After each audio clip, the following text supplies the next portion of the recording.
Illuminati Easter egg is insane. It doesn't sound very cool, but just for you, I'll look it up. Oops.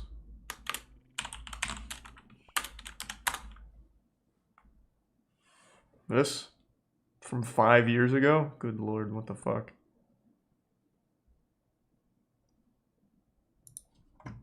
Hey guys, Jack here, and today I'm going to show you probably the most elaborate Easter egg that Battlefield 4 has to offer, and it all starts on the new Legacy Operations map, Dragon Valley. On the map, at the H Temple flag, there is a small phantom skull on the wall here. Very interesting. If you stick around this area for long enough, the lantern above will start I didn't flashing. play enough Battlefield Yes, 4, I don't you even guessed recognize it, this. This is Morse code. There's The recent language walk. is Belarusian, and when you translate it, it says, "Did you miss me?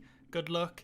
JJJU." JJJU, of course, being one of the masterminds behind some of the more mysterious and elaborate Easter. Oh wait, I remember this channel. Don't developers tell him the Easter egg for him to make a video on it? It's that guy, right? Thanks to resub Resin Louis in the Bits Cobain.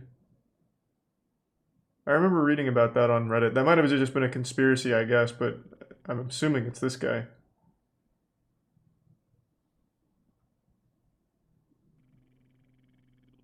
No, he figures them out. Okay, it might have been someone else then, or I'm just completely misremembering. I remember on Reddit a while ago, there was this big thread about how developers of, I don't know, some game doing Easter eggs, I thought it was Battlefield, reached out to like content creators to tell them the Easter egg and pretend like it was something they found to make a video for it. But might not have been this guy, or might have just been a completely different thing. Easter eggs in the BF4 expansions and new maps. Obviously, this is a hint. There's something to find here. Take a look at this. If you're on an unranked server, some of the lanterns around the temple will be lit when the round starts. It's usually 2 or 3 of them, the rest are not powered. If you restart the round, the lit lanterns will change position every single time into a random position. It's definitely a clue.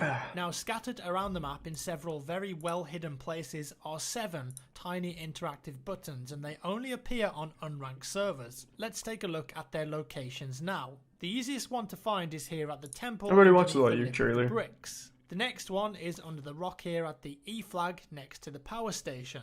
Button number 3 is located under the water, close to the waterfall. It's hard to see, but if you get close enough to the wall, you'll spot it. Moving on, there's a button under the pier here, close to the G flag. You have to prone to go in and turn around to find it. Another one here. Great to hear, at the Camino. building of the C flag behind the furnace. Very sneaky. The penultimate button is at the B flag on the 2nd level of the pagoda. Go prone here and crawl up to the edge to find it. And finally, the 7th button, which is definitely the hardest to find, is located inside a tree you have to destroy between the A and B flags. Take a chopper up the hill and jump out, slide down, blow up the tree with some C4, and you'll find the button hidden inside the... You sure this isn't the guy that gets told the Easter eggs? Because this seems impossible to find on his own. Temple. Each button will change the current state of a... Especially knowing how many buttons. Either on or off. But get this, which lanterns the button affects changes each time the map is restarted, as do the original lit lanterns, so every solution to the problem is different. There is no definitive global answer here. But what are we meant to be doing here? Obviously, we've got to light all 20 lanterns and see what happens. So how do we go about doing this then? Well, it's a little bit more complicated than just pressing all of the buttons, and it takes some time, some drawings and coordination. It's a logic puzzle. You have to flick the right switches to ensure that you light the right lanterns without taking any of them away. The method we used was to draw down each lantern as they are, number them and mark down which ones are already lit when the game starts.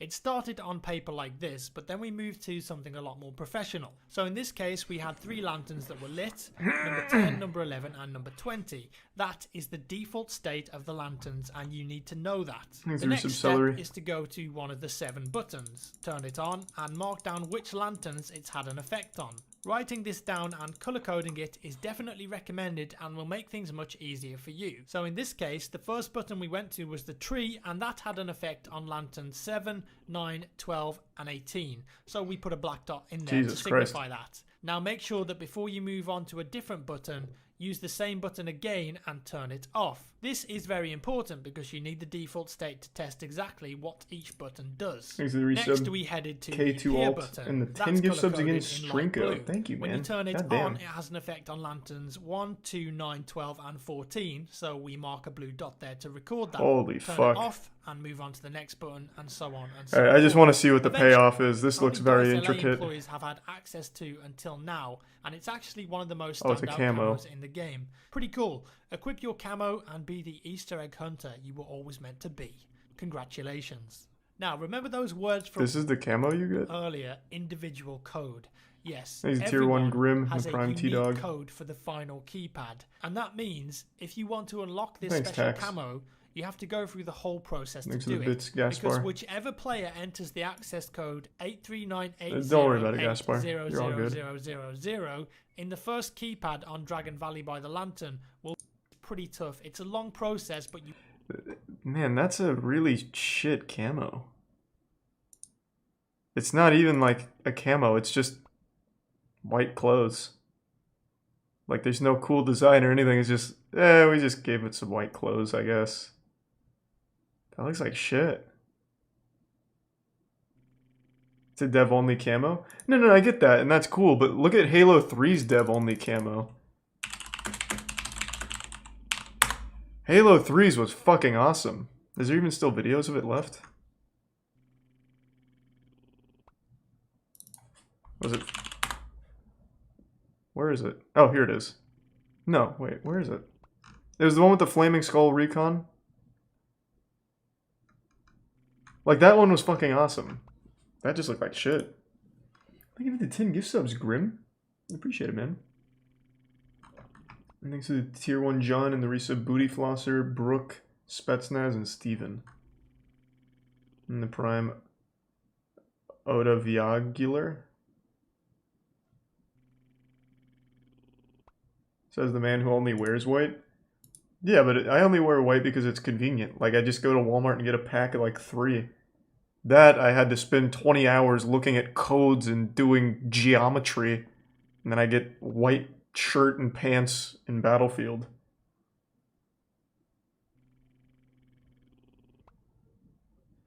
You don't show up on thermal scopes with camo?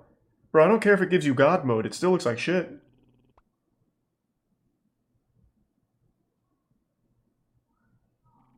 That wasn't my point that it's useless, it's just that it looks like ass.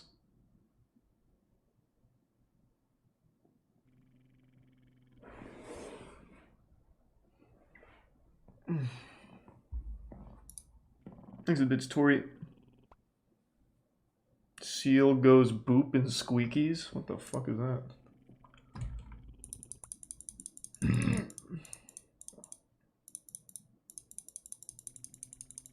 I'll look it up, I guess.